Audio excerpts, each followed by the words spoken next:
Chapter 6 में आपका स्वागत है। इस चैप्टर का नाम है the living organisms, characteristics and habitats. आपका ये चैप्टर लिविंग ऑर्गेनिजम्स क्या होते हैं, उनकी खास बात क्या होती है और उनके घर कैसे होते हैं, हम इन सब के बारे में आपके इस चैप्टर में पढ़ेंगे। चैप्टर में पहले समझेंगे कि लिविंग ऑर्गेनिजम्स क्या होते हैं, फिर हम इन लिविंग ऑर्गेनिजम्स के कैरेक्टरिस्टिक्स यानी इनकी विशेषताओं को समझेंगे और ये दोनों समझने के बाद लिविंग ऑर्गेनिजम्स के हैबिटेट्स यानी इनके आवास यानी जहाँ ये रहते हैं, हम उनके बारे में समझेंगे। मेरा नाम है रोहित और ये है syllabus with Rohit. Living organisms वो होते हैं जो जिंदा रहते हैं, जिनमें लाइफ होती है, जिनमें जान होती है। पर हमें कैसे पता चलेगा कि कोई जिंदा है?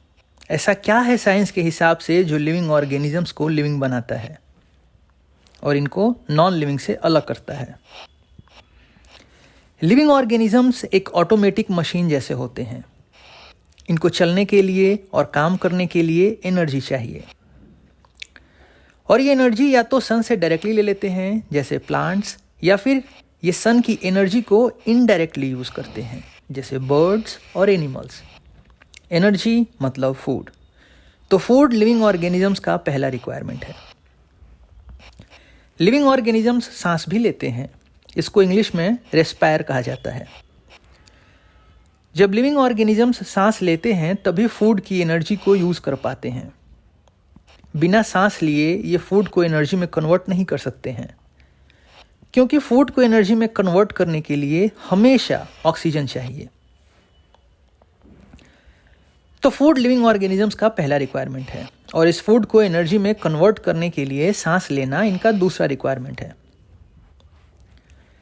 इन लिविंग ऑर्गेनिजम्स को जब एनर्जी फूड के रूप में मिल जाती है तो वो इस एनर्जी को यूज़ करके स्ट्रांग भी होते हैं। वो फूड की एनर्जी से बड़े होते हैं, ग्रो करते हैं।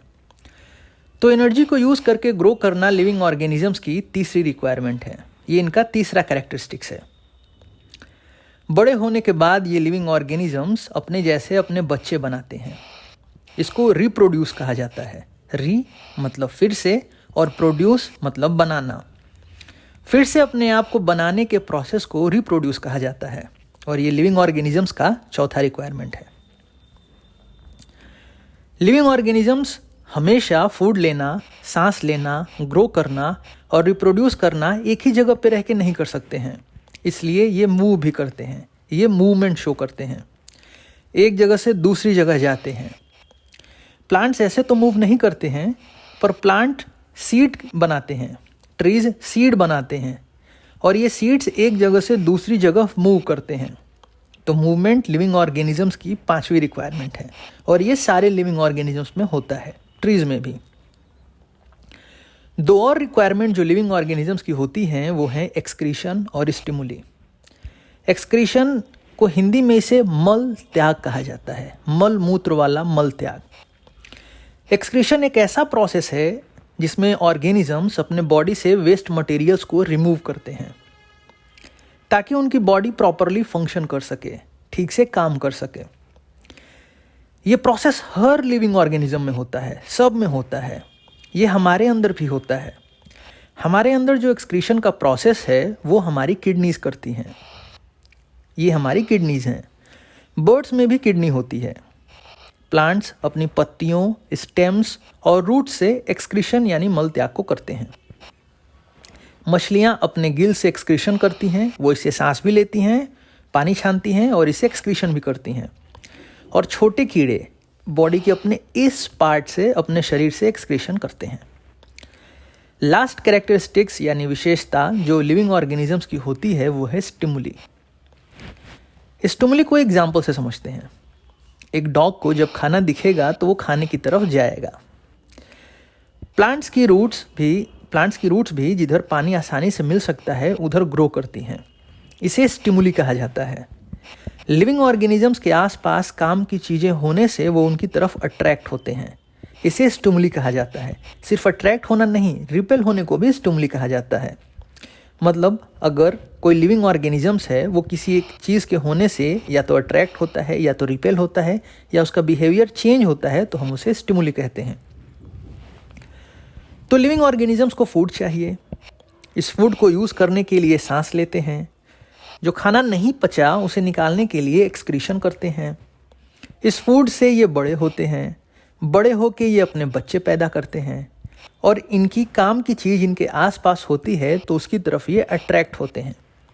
और ये सब एक जगह रह के नहीं हो सकता, इसलिए लिविंग ऑर्गेनिजम्स मूव भी करते हैं।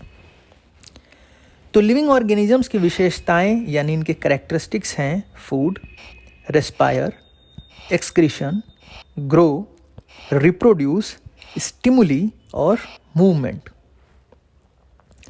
और ये सब प्रॉपर्टीज़ जहाँ हमें देखने को मिले उन्हें साइंस की लैंग्वेज में लिविंग ऑर्गेनिजम्स कहा जाता है।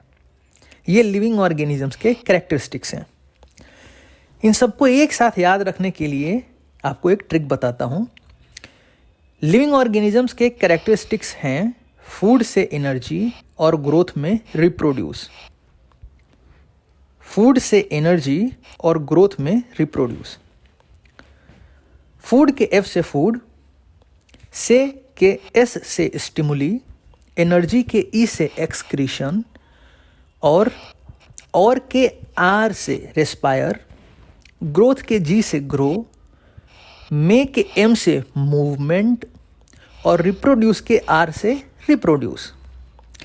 ऐसे आप इन लिविंग ऑर्गेनिजम्स के कैरेक्टरिस्टिक्स को आसानी से याद कर सकते हैं। आप इस वीडियो को यहाँ पे पॉज करके इसे एक बार और पढ़ लीजिए। तो हमने लिविंग ऑर्गेनिजम्स के कैरेक्टरिस्टिक्स को समझ लिया है। अब हम इनके हैबिटेट्स मतलब जहाँ ये रहते हैं उसको समझ लेते हैं और आपका चैप्टर खत्म। हैबिटेट्स मतलब वो जगहें या वो एरियाज जहाँ पर प्लांट्स और एनिमल्स रहते हैं। हम उन जगहों को जहाँ पर प्लांट्स और एनिमल्स रहते हैं हम उन्हें हैबिटेट बोलते हैं। प्लांट्स और एनिमल्स अर्थ पे हर जगह होते हैं क्योंकि अर्थ पे हर जगह फूड अवेलेबल है, हर जगह, डायरेक्टली या इनडायरेक्टली। समुंदर में भी अवेलेबल है, ज़मीन पर भी, डेजर्ट यानी रेगिस्तान में भी, पहाड़ों पर भी, मैदानों में भी और तालाबों में भी। प्लांट्स और एनिमल्स सारे हैबिटेट्स में होते हैं। ये लिविंग ऑर्गेनिजम्स जिस हैबिटेट यानी जिस जगह पर रहते हैं उस हैबिटेट के हिसाब से अपनी बॉडी को चेंज कर लेते हैं। जैसे कैमल यानी ऊंट का जो हैबिटेट है वो डेजर्ट है यानी रेगिस्तान है, और कैमल के हैबिटेट में पानी कम होता है, रेगिस्तान में पानी कम होता है। इसलिए कैमल ने अपनी बॉडी में कुबड़ बना लिया है जिसमें वो कई दिन का पानी स्टोर करके रखता है। वो कंटीले प्लांट्स को भी खाना सीख गया है जो उसके हैबिटेट में होते हैं। ऐसे जो भी चेंजेस लिविंग ऑर्गेनिजम्स अपने हैबिटेट में एडजस्ट या ठीक से रहने के लिए करते हैं हम उसे एडेप्टेशन कहते हैं। एडेप्टेशन लिविंग ऑर्गेनिजम्स का उनके हैबिटेट में एडेप्ट यानी एडजस्ट होने के प्रोसेस को एडेप्टेशन कहा जाता है। जैसे मछलियों ने पानी वाले हैबिटेट में रेस्पायर यानी सांस लेने के लिए अपने गिल्स बना लिए हैं, तो गिल्स मछलियों का पानी में सांस लेने के लिए एडेप्टेशन है। अब हम एक एक करके ये समझेंगे कि हैबिटेट कितने तरह के होते हैं और इनमें रहने वाले लिविंग ऑर्गेनिजम्स ने क्या क्या एडेप्टेशन अपने बॉडी के लिए किया है। अर्थ पे हैबिटेट्स दो तरह के होते हैं, एक पानी यानी एक्वेटिक और दूसरा जमीन यानी टेरेस्ट्रियल। पानी यानी एक्वेटिक हैबिटेट में हम ओशंस और पॉन्ड्स एंड लेक्स के हैबिटेट को समझेंगे, ये दो हैबिटेट। और टेरेस्ट्रियल हैबिटेट्स में हम डेजर्ट्स, माउंटेन्स और ग्रासलैंड हैबिटेट्स यानी इन तीन को समझेंगे। इन सब हैबिटेट्स में लिविंग ऑर्गेनिजम्स के अलावा बाकी जो भी होता है उसे हम अबायोटिक कंपोनेंट्स बोलते हैं। नॉन लिविंग थिंग्स को अबायोटिक बोला जाता है। जैसे सूरज, ये बादल, ये पत्थर, पानी, ये जमीन, ये सब अबायोटिक कंपोनेंट्स हैं। और लिविंग ऑर्गेनिजम्स हैबिटेट के बायोटिक कंपोनेंट्स होते हैं। जैसे ये बर्ड्स, तितलियाँ, क्रैब, प्लांट्स, मछलियाँ, ये सब बायोटिक कंपोनेंट्स हैं। तो कोई भी हैबिटेट बायोटिक और अबायोटिक कंपोनेंट से मिलके ही बनता है। सारे हैबिटेट बायोटिक और अबायोटिक कंपोनेंट से मिलके बनते हैं। सबसे पहले हम एक्वेटिक हैबिटेट को समझते हैं। एक्वेटिक यानी पानी वाले हैबिटेट्स। अब पानी भी दो तरह का है, एक समुंदर का नमक वाला पानी और दूसरा पॉन्ड्स एंड लेक्स का नॉर्मल पानी, जिसे मीठा पानी भी कहा जाता है। तो हम पहले ओशन वाले हैबिटेट को समझते हैं। ओशन हैबिटेट के पहले अबायोटिक कंपोनेंट्स को समझते हैं, क्योंकि इन्हीं अबायोटिक कंपोनेंट्स की वजह से हैबिटेट के बायोटिक कंपोनेंट्स एडाप्ट यानी एडजस्ट होते हैं। ओशन में पानी की वजह से अंदर रहने वाले लिविंग ऑर्गेनिजम्स पे पानी का प्रेशर रहता है। ये पानी नमकीन यानी सॉल्टी होता है और सनलाइट बहुत अंदर तक नहीं जा पाती है पानी में, ओशन में। जहाँ तक जा पाती है वहाँ पर फाइटोप्लैंक्टन आ जाते हैं। फाइटोप्लैंक्टन ये ओशन के बहुत छोटे ऑर्गेनिजम्स होते हैं जिन्हें फाइटोप्लैंक्टन कहा जाता है। ये ऑर्गेनिजम्स भी प्लांट की तरह सनलाइट से खाना बना लेते हैं और इन्हीं ऑर्गेनिजम्स को खा के ओशन के बाकी के लिविंग ऑर्गेनिज्म सर्वाइव करते हैं। फाइटोप्लैंक्टन को उनसे थोड़े बड़े ऑर्गेनिजम्स खाते हैं, उनको छोटी फिश खाती है, इन छोटी फिशेस को उनसे बड़ी फिश खाती है और उनको उनसे बड़ी फिश खाती है। ओशन में हवा डायरेक्ट अवेलेबल नहीं होती है, इसलिए रेस्पायर यानी सांस लेने के लिए इस हैबिटेट के लिविंग ऑर्गेनिजम्स ने गिल्स बना लिए हैं। गिल्स से वो पानी को फिल्टर करके सांस लेने के लिए हवा निकाल लेते हैं। कुछ ओशन के दूसरे जीव जैसे डॉल्फिन और व्हेल के पास गिल्स नहीं होता। उनके पास सांस लेने के लिए ब्लो होल होता है। ये है ब्लो होल। ये सांस लेने के लिए ओशन के सरफेस पे आती हैं, क्योंकि गिल्स नहीं होने से ये पानी के अंदर सांस नहीं ले सकती हैं, इसलिए इनको ऊपर आना पड़ता है। पानी में रहने वाले लिविंग ऑर्गेनिजम्स पानी में स्पीड से चल सकें, इसलिए उन्होंने अपनी बॉडी को इस शेप का बना लिया है। इस शेप को स्ट्रीम लाइन्ड शेप कहा जाता है, स्ट्रीम लाइन्ड। अब हम बात करेंगे पॉन्ड्स एंड लेक्स हैबिटेट्स की। पॉन्ड्स एंड लेक्स में सनलाइट को एल्गी या लीव्स एब्जॉर्ब करती हैं। एल्गी को हिंदी में काई बोलते हैं। ये काई ऐसा दिखता है। इन एल्गी या लीव्स को ऐसे इंसेक्ट्स जैसे ऑर्गेनिजम्स खाते हैं और इन्हें फिशेस खाती हैं यानी मछलियाँ, और मछलियों को बर्ड्स खा जाती हैं। पॉन्ड्स एंड लेक्स के हैबिटेट में जो प्लांट्स होते हैं उनकी स्टेम बड़ी होती है और इन स्टेम का मेन काम प्लांट्स को ज़मीन से पकड़ के रखना होता है। इन प्लांट्स की स्टेम खोखली होती हैं ताकि ये हल्की हों और आसानी से फ्लोट यानी पानी के ऊपर तैर सकें। और इनके जो फ्लावर्स हैं वो पानी के ऊपर खिलते हैं, जैसे ये लोटस। वहीं कुछ प्लांट्स पानी में फ्लोट करते हैं और कुछ प्लांट्स पानी के नीचे भी होते हैं। फ्रॉग्स पॉन्ड्स और लेक्स में रहते हैं। ये पानी के अंदर भी सांस ले सकते हैं और पानी के बाहर भी। ये जंप करके चलते हैं, इसलिए इनके पैर और रीढ़ की हड्डी काफ़ी मजबूत होती है। अब टेरेस्ट्रियल हैबिटेट्स को समझते हैं। टेरेस्ट्रियल मतलब लैंड। ये शब्द टेरेस्ट्रियल टेरा वर्ड से बना है, TERRA, जिसका मतलब लैंड होता है।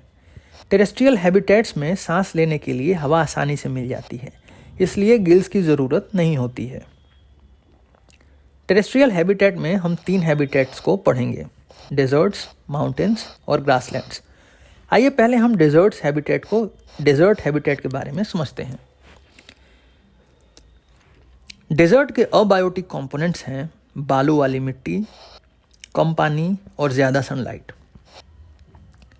डेजर्ट हैबिटेट में सनलाइट तो है, मतलब प्लांट्स को उगने के लिए सन से काफ़ी एनर्जी मिल सकती है, पर मिट्टी की जगह बालू है, सैंड, और सैंड में न्यूट्रिएंट्स नहीं होते हैं। इसलिए प्लांट्स को सनलाइट के अलावा न्यूट्रिएंट्स और वाटर आसानी से नहीं मिलता है। इस वजह से डेजर्ट हैबिटेट में प्लांट्स कम होते हैं। इस हैबिटेट में बारिश भी कम होती है, इसलिए जो प्लांट्स होते हैं वो पानी का खर्च कम करते हैं। एग्जाम्पल है कैक्टस। कैक्टस की स्टेम मोटी होती है जो पानी स्टोर करके रखती है, और जब पानी इनको नहीं मिलता तो इस पानी से ये अपना काम चलाते हैं। इनकी जो चमड़ी होती है वो मोटी होती है और वैक्सी होती है, थिक वैक्सी स्किन। वैक्सी मतलब चिकनी, ताकि पानी कम इवेपोरेट हो। इनकी रूट्स पानी की खोज में बहुत नीचे नहीं जाती हैं, बल्कि दूर तक साइड में फैलती हैं कि कहीं कुछ बारिश का पानी मिल जाए तो खींच के इकट्ठा कर लें। इनके ऊपर कांटे यानी स्पाइक्स होते हैं ताकि इनको एनिमल्स न खा पाएं। कैमल इसी हैबिटेट में रहता है और कैक्टस की तरह कैमल भी इस कम पानी वाले हैबिटेट में अपनी कुबड़ बना के पानी को स्टोर करके रखता है। सूरज की गर्मी से दिन में सैंड बहुत गर्म हो जाती है और इस गर्मी से बचने के लिए इस हैबिटेट के एनिमल्स बरोज यानी बिल बना के नीचे छिप जाते हैं। और रात में जब गर्मी कम हो जाती है, जब टेम्परेचर कम हो जाता है, तो फूड की खोज में ये बाहर निकलते हैं, ये घूमते हैं। इस हैबिटेट के सारे प्लांट्स और एनिमल्स कम वाटर को यूज़ करने के लिए अपनी बॉडी को एडाप्टेशन किया है इन्होंने। डेजर्ट्स के बाद है माउंटेन हैबिटेट। माउंटेन्स यानी पहाड़। माउंटेन्स ऊंचे होते हैं और इस ऊंचाई की वजह से सांस लेने के लिए ऊपर हवा नीचे से कम होती है, इसलिए बहुत ऊंचे पहाड़ों पर सांस यानी रेस्पायर के लिए अलग से ऑक्सीजन लेके जाना पड़ता है। यहाँ पर ठंडी भी बहुत होती है। पहाड़ों पर एनिमल्स को चढ़ने उतरने के लिए स्ट्रॉन्ग पैर चाहिए और इनके पैर स्ट्रॉन्ग होते हैं।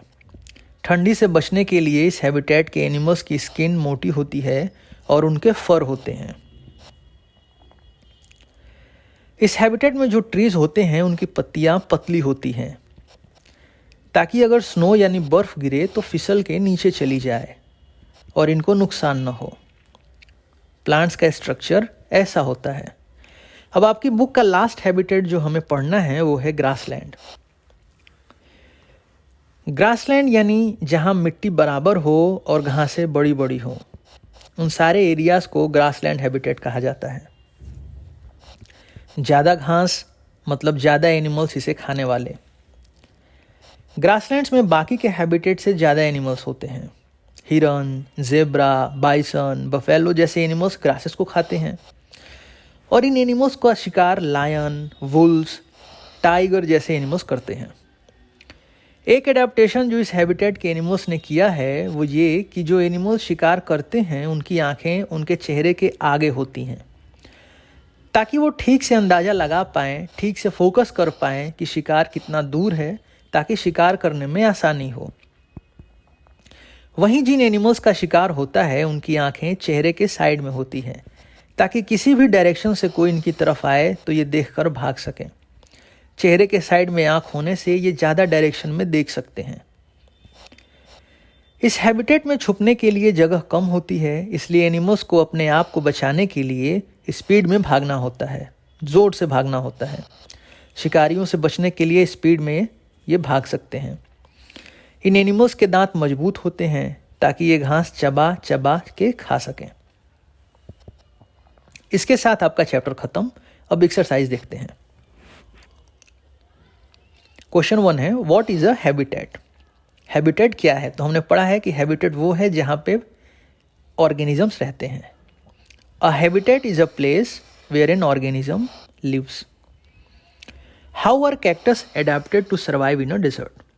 कैक्टस ने डेजर्ट में यानी रेगिस्तान में, मरुस्थल में सर्वाइव करने के लिए क्या एडेप्टेशन किया है? पहला, थिक वैक्सी स्किन यानी मोटी और मुलायम स्किन होती है इनकी ताकि ये पानी का लॉस कम कर सकें।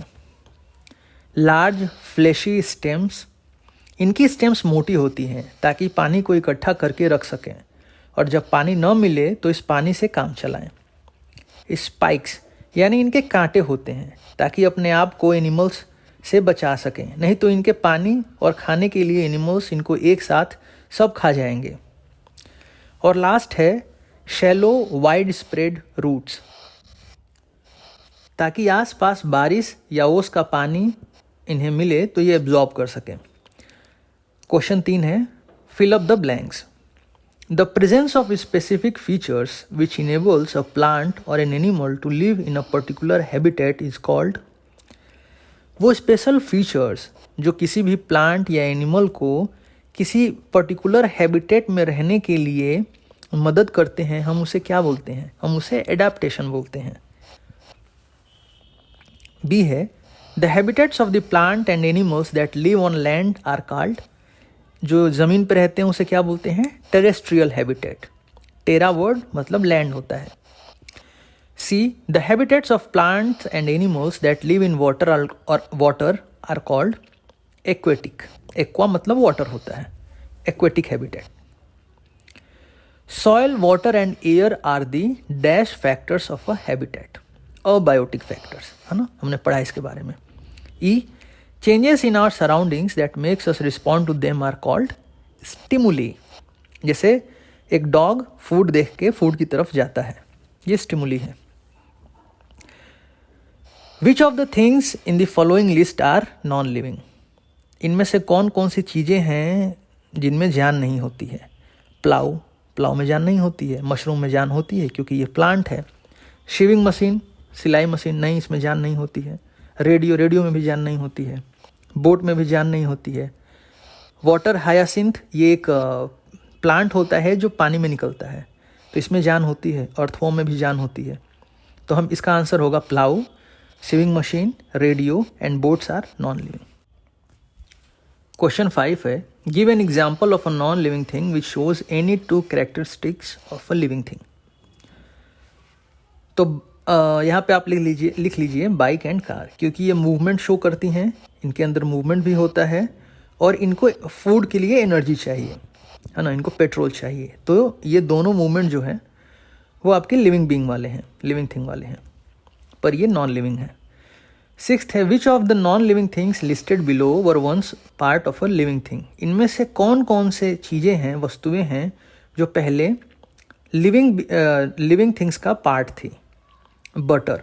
अब बटर कहाँ से आता है? दूध से आता है। दूध कहाँ से आता है? किसी एनिमल से आता है ना। तो बटर इसका एक आंसर होगा। लेदर कहाँ से आता है? वो एनिमल की स्किन से आता है और उसके बाद इसको हम प्रोसेस करके लेदर गुड्स में इसको कन्वर्ट करते हैं। तो लेदर भी एनिमल से आता है, ये भी इसका हो जाएगा एक आंसर। उसके बाद सॉयल तो नहीं आता है एनिमल से। वुल कहाँ से आता है? मान लीजिए कि शीप है, भेड़ को हम काट के उसका वुल निकाल लेते हैं और फिर इससे हम वुलन प्रोडक्ट्स बनाते हैं, तो वुल भी होगा इसका। उसके बाद इलेक्ट्रिक बल्ब नहीं होगा। कुकिंग ऑयल या तो प्लांट्स की सीड्स होती हैं या नट्स या फ्रूट्स जो भी होते हैं, हम उनको प्रेस करके उनमें से हम ऑयल निकालते हैं, जैसे सरसों का तेल, ये सरसों से आता है कुकिंग ऑयल। उसके बाद है एप्पल ट्री से आता है और एप्पल का ट्री तो लिविंग होता है ना, तो इसका आंसर एप्पल ट्री हो जाएगा। अच्छा, सॉल्ट तो समंदर से आता है, तो ये पार्ट नहीं होगा। रबर जो है वो रबर ट्री से निकाला जाता है, ठीक है। तो इसका आंसर होगा बटर, लेदर, वुल, कुकिंग ऑयल, एप्पल और rubber. all of these things are obtained from the living sources. Seven है, list the common characteristics of the living things. तो हमने इसको याद किया है कि फूड से एनर्जी और ग्रोथ में रिप्रोड्यूस। फूड से एनर्जी और ग्रोथ में रिप्रोड्यूस। फूड के एफ से फूड, से के एस से स्टिमुली, एनर्जी के ई से एक्सक्रीशन, और के आर से रेस्पायर, ग्रोथ के जी से ग्रो, में के एम से मूवमेंट और रिप्रोड्यूस के आर से रिप्रोड्यूस। क्वेश्चन 8 है, explain why speed is important to survival in the grasslands for animals that live there. बताइए कि स्पीड ग्रासलैंड में रहने वाले जानवरों के लिए सर्वाइवल के लिए क्यों ज़रूरी है। यहाँ पे एक हिंट है, देयर आर फ्यू ट्रीज और places for animals to hide in grassland habitats. अब देखिए, स्पीड जो है वो इनको बचाता है अपने प्रेडेटर से, जो शिकार करने वाले हैं। उनको ज़ोर से भागना होता है, वो छिप नहीं सकते हैं क्योंकि पेड़ कम होते हैं। वो अपनी दौड़ के ही वो अपनी जान बचा सकते हैं। तो दोनों, जो भागता है और जो हंट करता है, दोनों को स्पीड चाहिए। तो इसके साथ आपका चैप्टर ख़त्म हुआ। देखने और समझने के लिए आपका धन्यवाद। Thank you.